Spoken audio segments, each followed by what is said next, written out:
केंद्रीय मंत्री पीयूष गोयल इंदौर पहुंचे और यहां सराफा मार्केट में उन्होंने स्वादिष्ट व्यंजनों का लाभ दिया। इस दौरान पीयूष गोयल ने कहा कि आज का दिन भूल नहीं पाऊंगा। इसके अलावा कैलाश विजयवर्गीय को देखते ही उन्होंने गले से लगाया और कहा कि कैलाश विजयवर्गीय मेरे मित्र हैं। इस पर कैलाश विजयवर्गीय बोले, मित्र नहीं, मैं पीयूष जी का भाई हूँ। वहीं कांग्रेस की सूची पर सवाल किया तो उन्होंने कहा कि कांग्रेस के पास ना नेतृत्व है और ना ही नेता।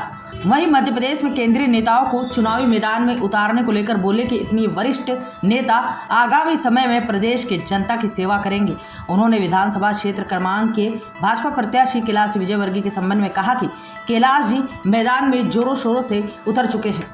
कैलाश विजयवर्गीय के संबंध में कहा, वरिष्ठ कार्यकर्ता हैं और हम सभी लोग बीजेपी के कार्यकर्ता हैं और जनता की सेवा करना जानते हैं। ये भी हमारे वरिष्ठ कार्यकर्ता मित्र हैं और हम सब कार्यकर्ता काम में लगे रहते हैं। अच्छा लगा कि कैलाश जी मैदान में भी उतर गए और बड़े जोर शोर से उतरे। कांग्रेस को तो बहुत तकलीफ है, कांग्रेस के पास ना नेतृत्व है, आपस में उनके पास काम करने वाले कार्यकर्ता नहीं है और मुझे लगता है जनता का जो प्रतिशत है वो पूरी तरीके से भारतीय जनता पार्टी के साथ है। महिला ने जब शादी से इनकार किया तो बदमाश ने पिस्टल तान दी और कहा कि शादी तो करना पड़ेगी वरना जान से हाथ धोना पड़ेगा। जिसकी शिकायत के बाद पुलिस मौके पर पहुंची और बदमाश को पिस्टल समेत धर दबोचा। दरअसल यह पूरा मामला इंदौर के संयोगितागंज थाना क्षेत्र का है। यहाँ पर द्वारकापुरी में रहने वाले एक बदमाश का एक महिला से पिछले कई समय से प्रेम संबंध था। इस दौरान बदमाश ने कहा कि अब मुझे आपसे शादी करना है। इस पर महिला ने शादी से इनकार कर दिया तो बदमाश ने उस पर पिस्टल तान दी। शिकायत के बाद पुलिस आरोपी की तलाश में निकली तो आरोपी पिस्टल समेत पकड़ा गया। आरोपी का नाम मानधाता सिंह है, जिसकी उम्र 27 वर्ष है, जो द्वारिकापुरी क्षेत्र का रहने वाला है। आरोपी का ये कहना है कि वो महिला के साथ पिछले 5-6 वर्ष से मित्र था और जब उसने विवाह प्रस्ताव महिला के सामने रखा तो महिला ने उसको अस्वीकार किया, तो इससे आक्रोशित होकर वो उसको शादी के लिए राजी करने के लिए इस हरकत की।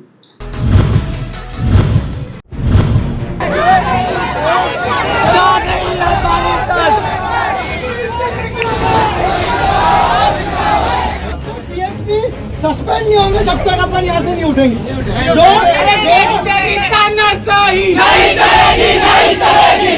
मांगना है कि जो सीएसपी सुमित अग्रवाल जी ने उनको निलंबन की विद्यार्थी परिषद मांग करता है। शालिग्राम छात्रावास पर हुए हमले को लेकर विद्यार्थी परिषद में काफी आक्रोश व्याप्त है। आज नाराज विद्यार्थी परिषद के बड़ी संख्या में छात्र छात्राओं ने पुलिस कंट्रोल रूम पहुंचकर जमकर नारेबाजी की।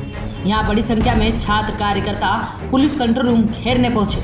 इस दौरान भारी पुलिस बल भी सुरक्षा के तहत तैनात किया गया था। यहाँ उग्र छात्रों को रोकने के लिए पुलिस ने बैरिकेडिंग की गई थी, लेकिन आक्रोशित छात्र बैरिकेडिंग को फेंकते हुए पुलिस कंट्रोल रूम परिसर के अंदर पहुंच गए और यहाँ जमकर नारेबाजी की।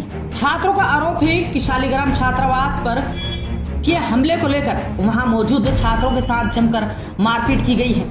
इन्हीं सब समस्या को लेकर जब हम बीती रात माधवनगर थाने पहुंचे तो यहाँ पर मौजूद सीएसपी ने हमारे साथ अभद्रता की और हम पे ही कार्रवाई करने की बात कही। यहाँ पर नाराज विद्यार्थी परिषद के छात्र छात्राओं को मौजूद अधिकारियों ने काफी समझाने की कोशिश की, लेकिन आक्रोशित छात्र एक मानने को तैयार नहीं थे और सीएसपी को निलंबित करने की मांग को लेकर अपनी जिद पर अड़े रहे। सस्पेंड नहीं होंगे जब तक अपन यहाँ से नहीं उठेंगे।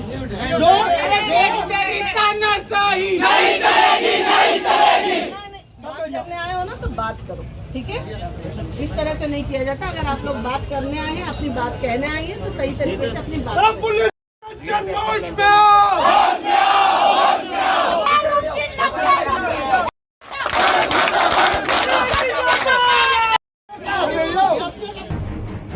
काफी देर तक चले हंगामे के बाद यहां वरिष्ठ अधिकारियों ने उचित कार्यवाही का आश्वासन विद्यार्थी परिषद छात्र छात्राओं को दिया, तब जाकर छात्र शांत हुए।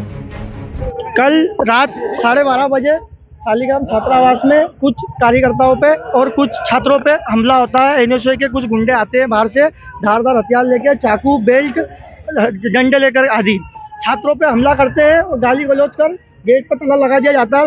बोला जाता है कि ये छात्रावास हमारा है, किसी के मायका लाल में यहाँ रहने की ताकत नहीं है। जब यह सूचना विद्यार्थी परिषद के कार्यकर्ताओं को मिलती है तो रात माधवनगर थाना में रात 1:30 से 2 बजे के लगभग बीच में उस पर कार्रवाई करने की मांग करते हैं और हम आवेदन देते हैं। तो वहाँ उपस्थित CSP सुमित अग्रवाल जी वहाँ मौजूद होते हैं और आवेदन तो लेते हैं, परंतु आवेदन लेने के बाद जो अपराधियों पर दंडनात्मक कार्रवाई करनी चाहिए, अपराधियों कुछ वहाँ छिपे तो उन पर ढूंढने की बजाय जो फरियादी रहते हैं और जो हम साथ में जो कार्यकर्ता रहते हैं उन पर अपराध करते हैं, गाली गलौज करके बोलते हैं कि बोले ये गाड़ी के कार्रवाई करो, इस पर नंबर प्लेट टूटी है, मतलब विभिन्न प्रकार की धाराएं बता कर उन पर प्रेशराइज करते हैं कि इनको अंदर करो। मतलब मैं मीडिया के माध्यम से ये बोलना चाहता हूँ, ये कहाँ का न्याय है कि फरियादियों पर रात को 2 बजे किस अवस्था में उसमें जानलेवा हमला होता है और रात को 2 बजे किस अवस्था में पहुंचेगा इसका ध्यान अपने को खुद को भी नहीं है।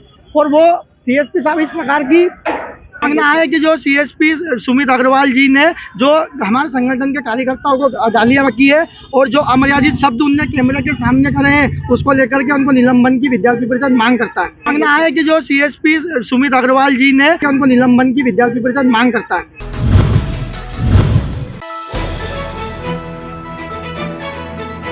केंद्रीय मंत्री पीयूष गोयल उज्जैन पहुंचे। यहां देवास रोड स्थित निजी होटल में आयोजित प्रबुद्ध जन कार्यक्रम में मंत्री पीयूष गोयल शामिल हुए। इस दौरान मंच पर यहां मौजूद मंत्री से लेकर नेताओं ने उनका भव्य पुष्पमालाओं से स्वागत किया। इसके बाद मंत्री पीयूष गोयल ने कार्यक्रम को संबोधित करते हुए कहा कि भारत तीसरी बड़ी अर्थव्यवस्था और मध्य प्रदेश देश में तीसरा सबसे विकसित राज्य बनेगा। यहाँ बता दें कि विधानसभा चुनाव के पूर्व केंद्रीय मंत्री पीयूष गोयल नीमच, रतलाम और उज्जैन, इंदौर दौरे पर पहुंचे हैं और यहाँ पर आयोजित प्रबुद्ध जन कार्यक्रमों में शामिल हो रहे हैं। जिस तेज गति से उज्जैन में प्रगति हो रही है, विकास हो रहा है, वो देख के मुझे पूरा विश्वास है महाकाल का आशीर्वाद उज्जैन के लोगों पर सदैव बना रहेगा और उज्जैन के लोग अवश्य हर एक सीट पर भारतीय जनता पार्टी को उनके किए हुए काम के ऊपर 18 साल के विकास जो प्रदेश ने देखा है।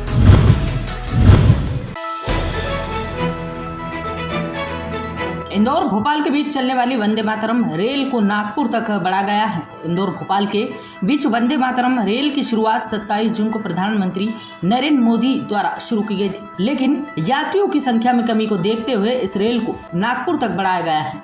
यह रेल इंदौर से सुबह 6:10 पर चलकर उज्जैन, भोपाल, इटारसी होते हुए दोपहर 2:30 बजे नागपुर पहुंचेगी। स्टेशन जो है इंदौर की कनेक्टिविटी के लिए नागपुर जाने वालों के लिए, क्योंकि ये साउथ के तरफ जाने वालों के लिए भी एक बेहतर ट्रेन है। दूसरी यात्रियों की जो मांग और सुविधा के लिए इस ट्रेन को एक्सटेंड किया।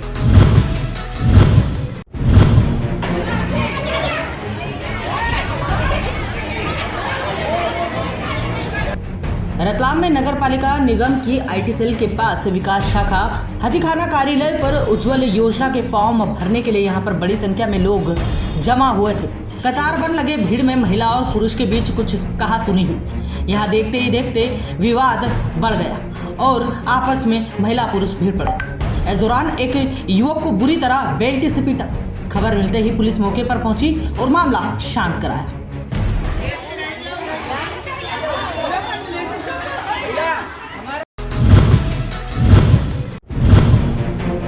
सरकारी नौकरी का झांसा देकर बेरोजगार युवकों से 3 करोड़ 17 लाख की ठगी का मामला। सरकारी नौकरी का झांसा देकर बेरोजगार युवकों के साथ करोड़ों की ठगी का एक मामला सामने आया है। दरअसल आगरमालवा जिले में सरकारी नौकरी का झांसा देकर बेरोजगार युवकों से 3 करोड़ 17 लाख से अधिक की ठगी का मामला सामने आया है। यहाँ फर्जी IAS अधिकारी बनकर 2 आरोपियों ने राजस्थान व मध्य प्रदेश के दर्जनों बेरोजगारों के साथ ठगी की वारदात की है। आगरमालवा जिले के सुसनेर के एक युवा इंजीनियर से PWD डिपार्टमेंट इंजीनियर की नौकरी के नाम पर 15 लाख ऐंठने के बाद जब कई दिनों तक उसकी नौकरी नहीं लगी, तब जाकर उसने मामले का खुलासा करते हुए सुसनेर थाने में इसकी शिकायत दर्ज कराई है। फिलहाल सुसनेर थाना पुलिस ने मामला दर्ज कर आरोपी की तलाश शुरू कर दी है। प्रथम दृष्टिया जो है 420 का अपराध बनने से हमने इसमें कायमी की है और इसमें विवेचना की जा रही है। जांच में जो भी तथ्य सामने आएंगे। हाँ, फरियादी ने अपने आवेदन पत्र में लिखा है कि वे जिन्होंने धोखाधड़ी की है वे अपने आप को बड़ा अधिकारी बताते थे इसी कारण उन्होंने विश्वास करके जो है पैसे की धोखाधड़ी हुई है।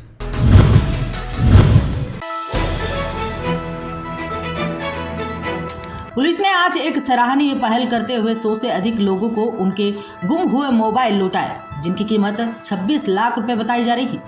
पुलिस ने इस मामले में 6 बदमाशों को भी गिरफ्तार किया है। एसपी सचिन शर्मा ने आज पुलिस कंट्रोल रूम में मीडिया को जानकारी देते हुए बताया कि पुलिस द्वारा आज 131 लोगों को उनके गुम या चोरी गए मोबाइल वापस लौटाए जा रहे हैं, जिनकी शिकायत पुलिस थाने में दर्ज है। आपने बताया कि फोन मालिकों को वापस दिए जा रहे हैं। मोबाइल की कीमत करीब 26 लाख रुपए है। मीडिया के सामने ही एसपी ने लोगों को उनके मोबाइल फोन्स वापस लौटाया तो उनके चेहरे पर खुशी की रौनक आ गई। जो त्योहार होते हैं उसमें या साल के दरवाजे फोन को चोरी करके ये लोग इंदौर भेज दिया करते हैं। आप सभी की अपील यही है कि मोबाइल को बड़ा सावधानी के साथ रखा करें, जिम्मेदारी के साथ रखा करें। तो इसी जब ये होता है तो इसको जरूर किया करें।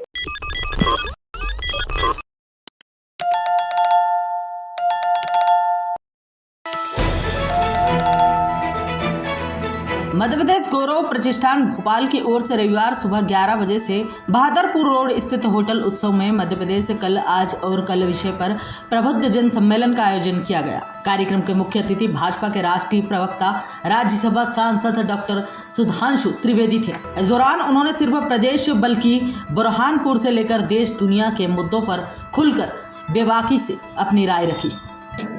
अमृत काल का उषा काल है, यानी स्वर्णिम समय दिखा रहा है, और कल यानी आने वाला कल जो होगा वो भारत का प्रखरता का सूर्य होगा। और मध्य प्रदेश जो भारत का केंद्रीय प्रदेश है और भारतीय जनता पार्टी की राजनीति में सदैव से केंद्रीय भूमिका में रहा है जनसंघ के ज़माने से, तो मुझे लगता है कि इस कालखंड में मध्य प्रदेश सिर्फ साथ में नहीं होगा, लीडिंग पोजीशन में होगा।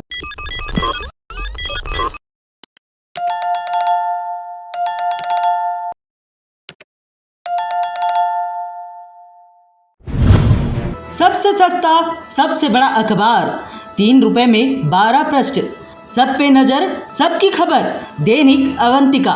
उज्जैन से जुड़ो, अवंतिका पढ़ो। देश विदेश गांव शहर सब पे नजर सबकी खबर, नया रूप है नए है रंग, सबको समेटे अपने संग। आपका अपना शहर का सपना, दैनिक अवंतिका, दैनिक अवंतिका, दैनिक अवंतिका। खेल राजनीति फिल्मी बातें सब कुछ ही हम इसमें पाते, घर होटल ऑफिस या दफ्तर, क्लर्क प्यून या हो फिर अफसर, सबका चहेता सबका प्यारा, दैनिक अवंतिका।